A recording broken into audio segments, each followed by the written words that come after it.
We're back home, safe and sound. If you watched the last episode or the beginning of this episode, you saw that our car straight up died in the middle of 290. I tried popping the clutch on it, did not work.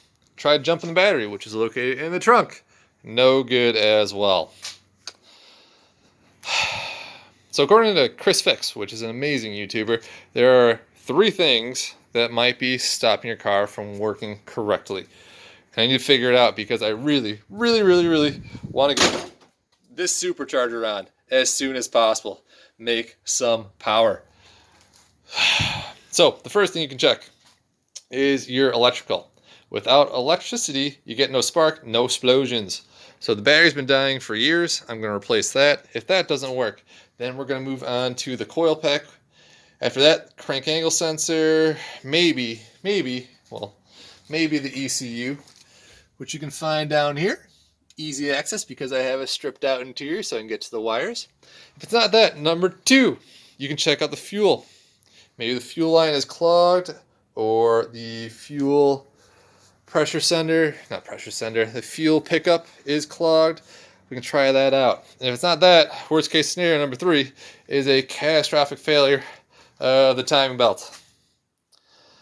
Anyways, we got a lot to do, unfortunately, a lot of troubleshooting before we get to the fun stuff. After the whole suspension zip tie fiasco, we're going to start the easy thing, which would be getting a new battery. So I've gone ahead and installed it. It's located in the trunk. Weird, I know, works.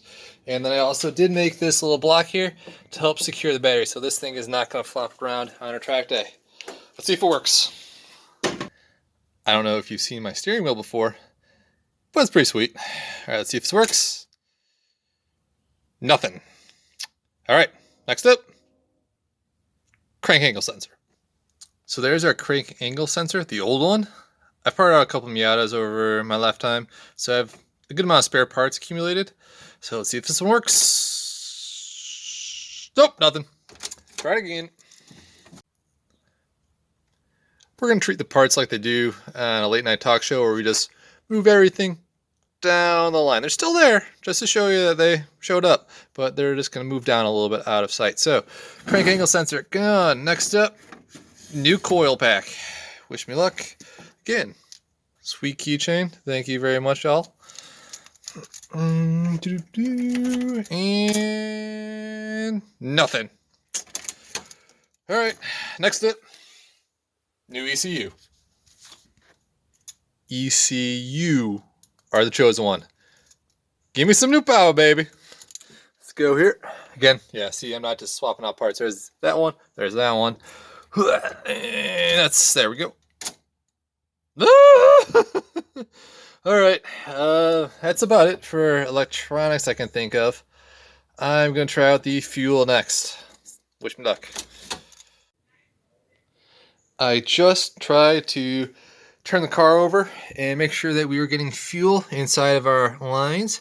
I disconnected it, turned it over, and fuel gushed out of here like Blastoise using hydro pump. So our fuel pump is working without issue, which means we're down to what I don't want to admit to. Timing belt. Ladies and gentlemen, I spent the better part of 40 hours of my life trying to figure out what's wrong with this.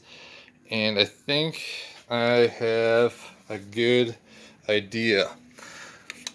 If you look closely right there, that light's worthless, you'll notice that there's a crack in the timing belt cover.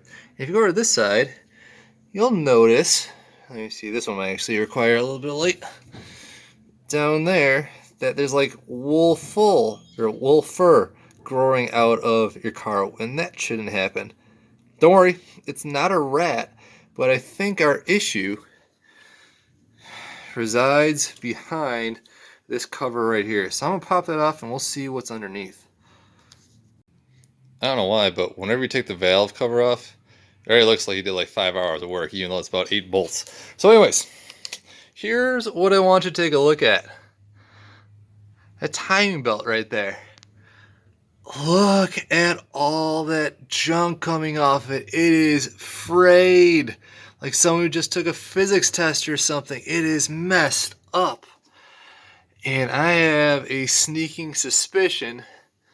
Well, even take a look at the top here. It's not even close to being styrene malt. The reason that we're seeing this cracking on the cover over here and the collection of rat's nests down there is because the belt is coming so far forward it's putting enough pressure on the housing to crack it. It's off of those gears almost.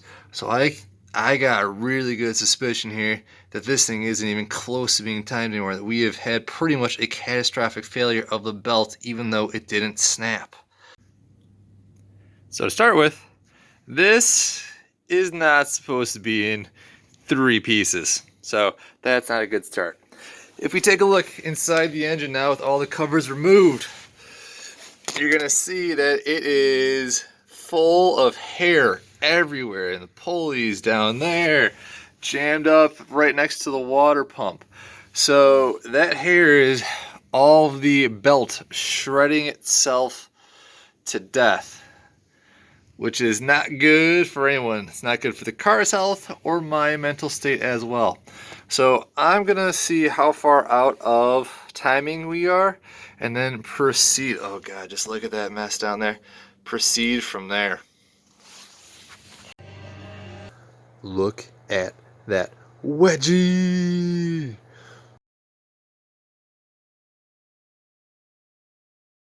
Rod normally is not inside of your engine. Right now it's just acting as a plug that lets me determine if the piston is moving upwards when I crank on it or if it's moving downwards when I crank on the pulley. Down here, let me get some light to you. If you take a look where that socket wrench is attached to, that's the crank pulley, and that drives this belt as the pistons rotate. And it's geared so the valves open up and shut when they're supposed to, so we get the right amount of compression and exhaust.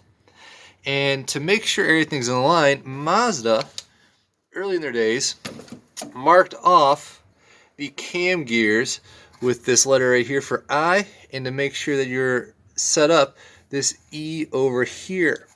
So when everything is attached properly, those E's and those I's will line up when the piston is at what we call top dead center, when the piston has reached its highest height inside the block. Now, I bet you can guess, well, that's top dead center, its highest spot, and those I's and those E's are also supposed to be at the highest spot. They're supposed to be at those noon marks, right where these are supposed to be. So right up here for this E, and right over here for this I. We are completely out of timing. So the engine is firing randomly, pushing gas in randomly, letting the exhaust out randomly, and the result is no power, no run. So that means we're going to need to replace this timing belt because it is dead. And while we're in there, we will also replace the water pump, which is back there to keep our, in the near future, supercharged engine nice and cool. Stay tuned. I'm not going to bore you to death with the details on how to put on a new timing belt like we did right here. If you want to see how to do that, there's a super good depth by the CarPassion channel, who's a huge Miata aficionado. So that's on. We'll give it a go now. Come on, Papa Elon. Let us start this time. May it be your will. Yeah! We're back in business! Supercharger! It's gonna happen. Yeah! We can do it. Alright, persistence. Now let's turn it off before we break it again. See you next time, everybody.